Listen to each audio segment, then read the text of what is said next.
Hello everyone, आज है 15 फरवरी और आज इस वीडियो में हम बात करेंगे अदानी पावर के बारे में।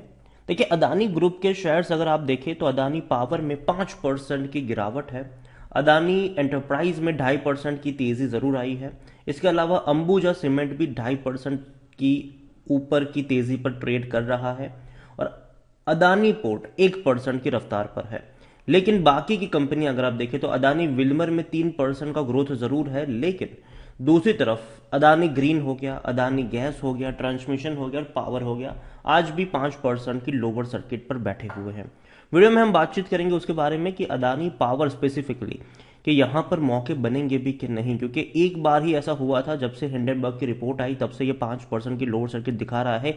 एक दो बार ही हुआ है जब इसने एटलीस्ट बाउंस बैक की थी, मतलब बाउंस बैक करने की कोशिश करी, लेकिन वो कामयाब नहीं हो पाया। तो उसके बारे में हम पूरी बातचीत करेंगे, लेकिन उससे पहले अगर आपने अभी तक चैनल को सब्सक्राइब नहीं किया है तो प्लीज़ अभी उसे सब्सक्राइब कर लीजिए, क्योंकि आगे भी बहुत सारे वीडियोस हैं जो आपको काफ़ी ज़्यादा हेल्प करेंगे। तो 140 रुपये का शेयर है अदानी पावर का। और अदानी पावर पिछले एक महीने में अगर हम देखें तो पिछले एक महीने के अंदर अदानी पावर में 50% की गिरावट है। देखिए, जब से हिंडनबर्ग की रिपोर्ट आई उससे पहले ये शेयर 275 के आसपास ट्रेड कर रहा था। टूटना शुरू हुआ, एक बार ही ऐसा हुआ कि इसने तेजी दिखाई, ठीक है, लेकिन उसके बाद लगातार ये टूटता ही जा रहा है। और जो तेजी दिखाई उसके बाद क्या हुआ, कंपनी के नतीजे आ गए, कंपनी के रिजल्ट्स आ गए क्वार्टरली, और नतीजे बहुत खराब आए, जिसकी वजह से ये जो गिरावट है ये और बड़ी बनती चली गई। कंपनी अगर पिछले एक साल की बात करें तो पिछले एक साल में अदानी पावर के शेयर में अभी भी 19% का जंप है। अब देखिए, 111 रुपए के आसपास था, बड़ी रफ्तार बनी थी, फिर करेक्शन भी आया, फिर बड़ी रफ्तार बनी, 432 पे गया था ये। वहां से देखा जाए तो उसके मुकाबले बहुत बड़ी गिरावट है, और ऐसी गिरावट शायद पहली बार बनी है अदानी पावर में। देखो, मैं मानता हूं कि पावर कंपनी आने वाले दौर में काफी अच्छा कर सकती है, और उसमें से एक कंपनी अदानी पावर भी हो सकती है, ठीक है। लेकिन प्राइस मतलब जो प्राइस था इसका 400 रुपए, ये किसी भी तरीके से जस्टिफाई नहीं कर रहा था, जाहिर सी बात है। टूटना शुरू हुआ, ये टूटना शुरू हुआ, और अभी भी गिरावट है। जो एक अच्छा सपोर्ट मुझे लग रहा है वो 100 से 110 रुपए के आसपास लग रहा है, क्योंकि पहले भी अगर हम देखें तो वहीं पर एक अच्छा बेस बना था, ठीक है।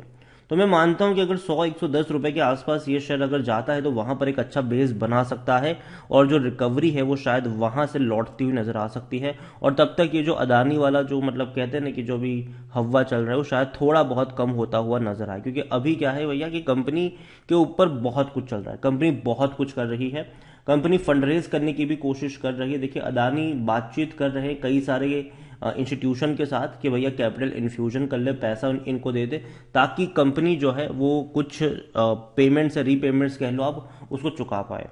यहाँ पर अगर जो सबसे बड़ी बात है ये है कि इकोनॉमिक्स टाइम्स ने रिपोर्ट किया है कि अदानी ग्रुप के जो टॉप रिप्रेजेंटेटिव है वो अबू धाबी गए थे डिस्कशन के लिए, और ये तब आई जब इन्होंने अपना जो एफपीओ था वो कैंसिल कर लिया, और अब जो है वो बड़े इंस्टीट्यूशन से पैसा रेज करने की कोशिश कर रहे हैं। और यहाँ पर जो रिपोर्ट्स कहती है वो इन्फ्यूजन तकरीबन $1 बिलियन से $1.5 बिलियन तक का इन्फ्यूजन कंपनी करना चाहती है। इसके लिए जो इनके सीनियर रिप्रेजेंटेटिव है ग्रुप के, उन्होंने यहाँ पर कई सारे लोगों से बातचीत करी है, और मीटिंग की अगर हम बात करें तो अबू धाबी इन्वेस्टमेंट अथॉरिटीज से बातचीत हुई है। उसके अलावा और भी कई सारी सोवियन वेल्थ फंड्स हैं जिनके साथ भी इनकी बातचीत चल रही है। जाहिर सी बात है कंपनी को इमीडिएट बेसिस के ऊपर पैसा चाहिए। रीजन ये है कि देखो, कंपनी ने जो शेयर्स को गिरवी रख कर लोन उठाया था बाजार से, जिससे भी उठाया हो, बैंक से उठाया हो या फिर इंस्टीट्यूशन से उठाया हो, अब शेयर की कीमत घट गई, ठीक है। तो बैंक या इंस्टीट्यूशन क्या बोलेंगे कि भैया आपने जो वैल्यू, हमने आपको जो लोन दी है उसकी वैल्यू जो, और जो आपने शेयर दिए हैं, तो लोन के मुकाबले शेयर की वैल्यू कम हो चुकी है, तो या तो और ज़्यादा शेयर गिरवी रखो या फिर भैया पेमेंट करो। अब ज़्यादातर होता यह है कि बैंक ऐसे सिचुएशन में कैश ज़्यादा प्रिफर करती है कि भैया शेयर से तो वैल्यू पता नहीं और कितनी गिरेगी, आप कैश ही लेकर आओ। तो ये एक प्रॉब्लम होती है वहां पर, ठीक है। तो ये एक दिक्कत है, लेकिन फिर भी मुझे लगता है कि देखिए यार, उतनी ज्यादा प्रॉब्लम नहीं होनी चाहिए अदानी ग्रुप को। और कुछ कंपनीज है जिनका बिजनेस काफी स्ट्रांग है, ठीक है, जैसे कि अदानी की बात करूं तो अदानी पोर्ट का बिजनेस मुझे अच्छा लगता है, अंबुजा सीमेंट अच्छा लगता है मुझे यहाँ पर, अदानी विल्मर भी अच्छा लगता है, अदानी एंटरप्राइज भी अगर थोड़ा सा और ज्यादा करेक्शन आता है, अगेन मैं कह रहा हूँ जिस प्राइस पर ट्रेड कर रहे हैं वो प्राइस नहीं, वहाँ से नीचे के लेवल पर कई सारे, मैंने आपको पिछले कई सारे वीडियोज़ में मैं बोल चुका हूँ कि यहाँ पे खरीदारी के मौके हैं। अदानी की बात करने की कोशिश करें तो भैया कंपनी का जो परफॉर्मेंस है रहा है, according to Moneycontrol user 100% लोग कह रहे हैं खरीदारी करो अदानी पावर में। मेरी क्या रिकमेंडेशन है वो भी मैं आपके साथ शेयर करूंगा, लेकिन एक उम्मीद थी कि शायद अगर अगर अच्छे नतीजे आ जाते इनके, जैसे कि अदानी विल्मर के आए, तो शायद अदानी पावर भी हो सकता था कि एक दो दिन की तेजी दिखा देता आपको। लेकिन इनके रिजल्ट ही अच्छे नहीं है। दिसंबर क्वार्टर में इनका जो प्रॉफिट था वो 9 करोड़ से भी कम रहा, जबकि पिछले क्वार्टर में इसे 700 करोड़ का प्रॉफिट किया था। इनका रेवेन्यू भी जो रहा वो सिर्फ 10% की ऊपरली रफ्तार पर रहा, मतलब 7,765 करोड़ का इनका रेवेन्यू रहा, मतलब 10% अप रहा पिछले क्वार्टर के मुकाबले। तो ये कंसर्न यहाँ पर जरूर रहा कि भैया कंपनी से एक्सपेक्टेशन थी, क्योंकि जिस प्राइस पे बैठे थे जहां से टूट रहे थे, जो प्रॉब्लम्स चल रही थी, एक्सपेक्टेशन थी इनसे कि थोड़े से अच्छे नतीजे रिपोर्ट करेंगे। यहाँ पर आप रेवेन्यू देखो तो पिछले 3 सालों से स्टेटिक रेवेन्यू है, लेकिन फिर भी शेयर प्राइस में बहुत बड़ी रफ्तार आ गई। रीजन ये था कि इनके प्रॉफिट बढ़ना शुरू हो चुके थे। अभी क्या हो रहा है, लास्ट क्वार्टर में जो प्रॉफिट कम दिखा है, ये कहीं ना कहीं अच्छा साइन इनके लिए नहीं रहा।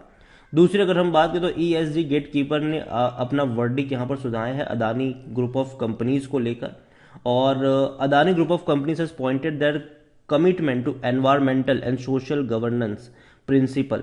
देखो इनके खिलाफ थोड़े बहुत ये भी आरोप लगे कि भैया एनवायरमेंटल के लिए भी ठीक नहीं है, मतलब कुछ कुछ कंपनियां जो काम कर रही है। तो one of the ESG's most influential gatekeeper will soon render its own judgement. तो बहुत जल्दी उनका भी जजमेंट आने वाला है। और MSCI इंडेक्स की भी अगर हम बात करें तो उन्होंने भी अदानी ग्रुप ऑफ कंपनीज का जो वेटेज है जो घटाया है, ठीक है, घटाया है quarterly reviews of ESG and climate index this week, ठीक है, तो उसको भी ध्यान में रखते हुए इन्होंने ये सारी चीजें करी है।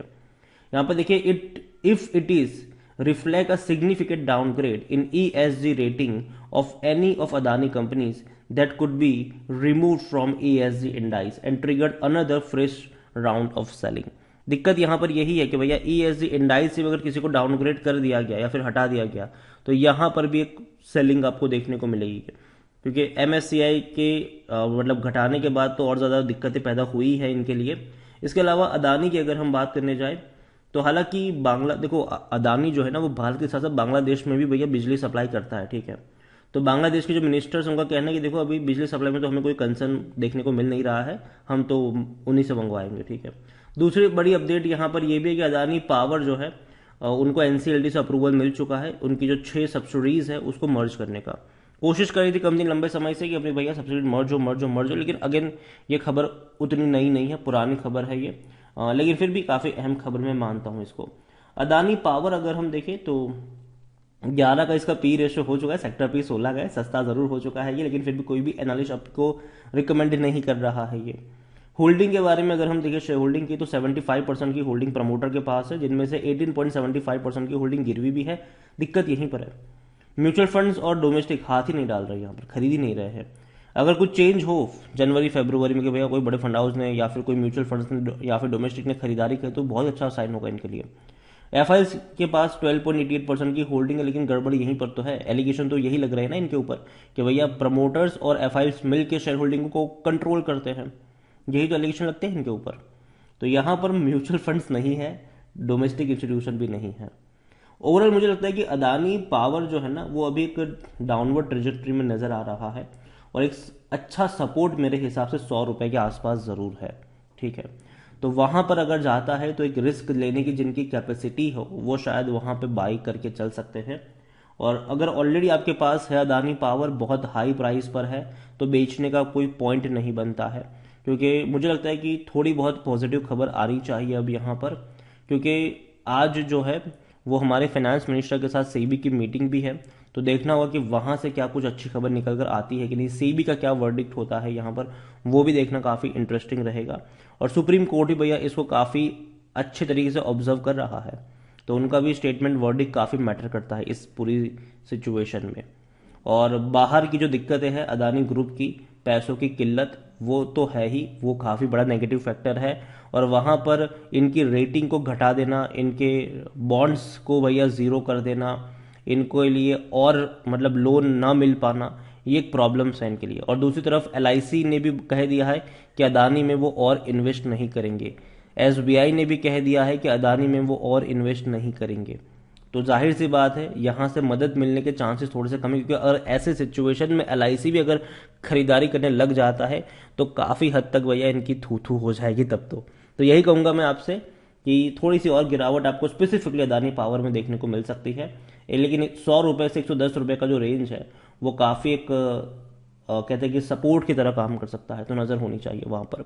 वीडियो को यहीं पे एंड करूंगा। पसंद आया हो तो लाइक करें, शेयर करें। चैनल अगर पहली बार है तो प्लीज़ सब्सक्राइब करें। अदानी पावर के बारे में क्या सोच रहे हैं वो भी आप मुझे कमेंट में लिख के बता सकते हैं। Thank you.